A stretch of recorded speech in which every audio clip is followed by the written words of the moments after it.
Toyota and Stellantis. This news is a few days old, but it's important. I think many people haven't heard it. You need to know what's going on with Toyota and Stellantis. It's very worrying, very concerning. I'm very surprised at what they're trying to do, which is stop EVs from growing in the US. Why? Because they're afraid of losing market share. Now, Toyota's propaganda, Stellantis is getting on board as well.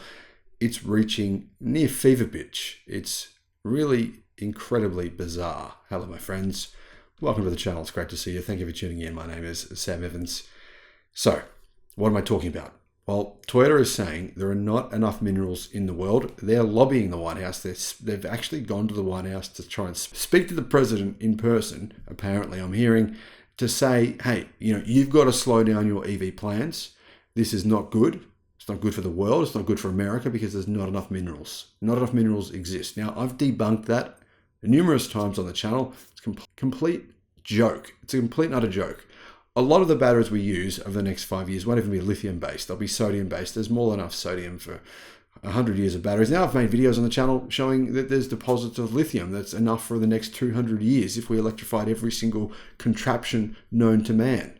There's more than enough minerals. Toyota just made this fact up to try to use it to slow down EV growth because, well, they barely make any EVs. I mean, 0.19% of Toyota's vehicle sales are fully electric cars. So, the Biden administration's plan to cut auto pollution, which causes cancer, it causes many, many different injuries. I mean, live near a highway, live in a dense city, your life expectancy is significantly decreased. Work in a fire station where they have diesel fire trucks and they don't actually open the doors before they turn the fire truck on. That's happened for tens and decades in the US. What happens? Firefighters have 15 years lower life expectancy. If you want that, well, hey, go buy a Toyota, support Stellantis, because you're supporting this kind of propaganda that is propping up the fossil fuel industry, that is propping up emissions, which are killing everyone. They're killing you, they're killing your children. They are not necessarily killing you tomorrow, but they're slowly poisoning you. And whether or not other things happen to you, you have an injury of some kind, you have some sort of a period where you don't have enough sleep, you get sick, and all these things combined together, you can get some very, very serious issues. So I agree with the Biden administration. We want to fast forward electric vehicle adoption. We want to fast forward renewable energy. We want to fast forward battery production. All of this is a good plan. It's not just a good plan emotionally or for your health. It's a good plan financially. There's no question about that. Oxford and hundreds of researchers, economic experts have said, speed all this up and we save trillions of dollars. And this is not a small amount of research. Enormous amounts of research have gone into this. So Toyota and Stellantis, they're just afraid they're going to be left behind. This is it's like the epitome of selfishness that they would try to slow this down. Both Stellantis and Toyota have said the Biden administration's plan would force aggressive and unrealistic sales of EVs, putting pressure on critical mineral supplies. Stellantis and Toyota warned in comments filed with the federal government seen by Bloomberg that the proposed emission cuts for cars and light trucks are overly optimistic and discriminate against plug-in hybrid vehicles. Well, that's nonsense. Toyota said the White House's proposal underestimates key challenges, including the scarcity of minerals to make batteries. Now, I should point out, Toyota doesn't have any large-scale battery factories. So, clearly it's just a little bit jealous of what everyone else is currently doing. Not everyone else, but what its rivals are currently doing. The fact that these minerals are not mined or refined in the US, they say, and there's inadequate infrastructure, and there's a high cost of battery electric vehicles. Well, there's a high cost for them, but I mean, for example, in Australia, there's many EVs that have just gone on sale at the same price as gasoline-powered vehicles. In China, there's hundreds of EV models for the same price as gasoline-powered vehicles. And a good example of what's happening to these Japanese automakers who are saying this kind of thing is, well, they're pulling out of China, which is the biggest car market in the world by far. Mitsubishi announced yesterday, no more business in China. Too hard. We're going to take our ball, we're going to take our bat, we're going to go home. Stellantis said the EPA has an overly optimistic expectation for EV market growth and was assuming a perfect transition. Now, I've got to point out, they're not assuming that at all. They're saying 50% by 2030. That's not even remotely optimistic. I think that, if anything, it's pessimistic. 7 years to get to 50%. Europe's saying 100%. That's in, what about Canada? They're going even further than that. The same sort of thing as Europe. Now, I'm really surprised that Toyota and Stellantis think what they're claiming is in any way legitimate. Now, they both claimed that the agency was underestimating challenges such as lagging manufacturing capacity and consumer support, adding significant risk to the auto industry, which must comply with these standards, whether these assumptions hold true or not. Now, I want to point out, hundreds of billions of dollars have been committed to be invested and are being invested today in the United States, in Canada, in Mexico, particularly though, of all those places, more of it by far in the United States as a result of the IRA. Companies are building battery factories. Companies are building new car factories. Companies are building the infrastructure, getting the robots, getting everything they need to build EVs. They're not crying about this.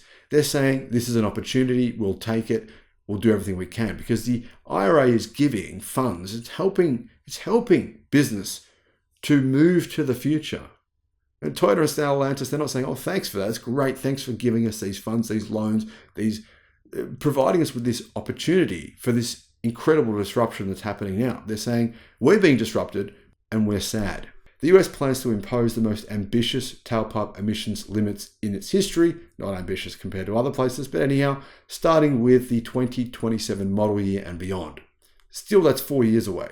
The EPA expects EVs to make up 67% of new light-duty vehicle sales and 46% of medium-duty vehicle sales in 2032. So that's around about 50% in nearly 10 years' time. That's really a long way away, and it's entirely possible for automakers to achieve this. Now, this exceeds President Joe Biden's earlier goal for 50% of new passenger cars and light-duty trucks to have zero emissions by 2030. As a result of the strict proposed standards, not really strict at all in my belief, automakers will have to massively boost electric vehicle manufacturing and sales to meet the limits on carbon dioxide, soot, and smog-forming pollution. The jump will be very big, seeing as EVs and plug-in hybrids represent just under 10% of the market today. Well, I don't think it will. It didn't take Norway very long. It didn't take Sweden very long. Other countries are well and truly on their way to achieving this within the next, 12 to 24 months. If they can do it, the US can do it in 10 years. The proposed standards are based on as much as 70% of fleets being emissions-free. This is why critics, from Toyota and Stellantis in particular, have likened the plan to a de facto EV mandate that restrains consumer choice. However, companies are allowed to comply with the new standards using other technologies than electric vehicle powertrains. Stellantis and Toyota are critical of these proposed standards, says Inside EVs, and Tesla has encouraged the EPA to adopt even more stringent requirements given the rapid pace of light-duty electrification. And Tesla we've found out, they plan on making 350,000 Cybertrucks per year because they are well and truly aware of the difficulty of making compelling electric pickup trucks. They're saying, okay, well, Toyota, if you can't do it, we'll just disrupt the Tacoma. Your Tacoma sales will come to us. I mean, Toyota have to be aware of the fact that the biggest customer segment of Tesla buyers are former Toyota and Honda owners. The EV maker called for a battery electric vehicle penetration rate target of at least 70% in model year 2032. That's what Tesla wants to happen. Meanwhile, Ford encouraged the EPA to stringency of its requirements in the short term between 2027 and 2029 in order to create a softer transition to the planned 2032 standard. So Ford is also not in the same boat as Toyota and Stellantis.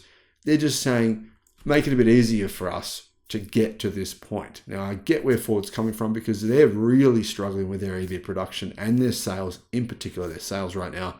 So I feel sorry for Ford because they're putting a lot on the line. They're investing a lot more than Toyota, a lot more than Stellantis in North America, in electric vehicle production, in batteries. They're all in on the US market. So that's good that Ford's doing that. Unfortunately, Stellantis and Toyota, unfortunately for them, they're shooting themselves in the feet.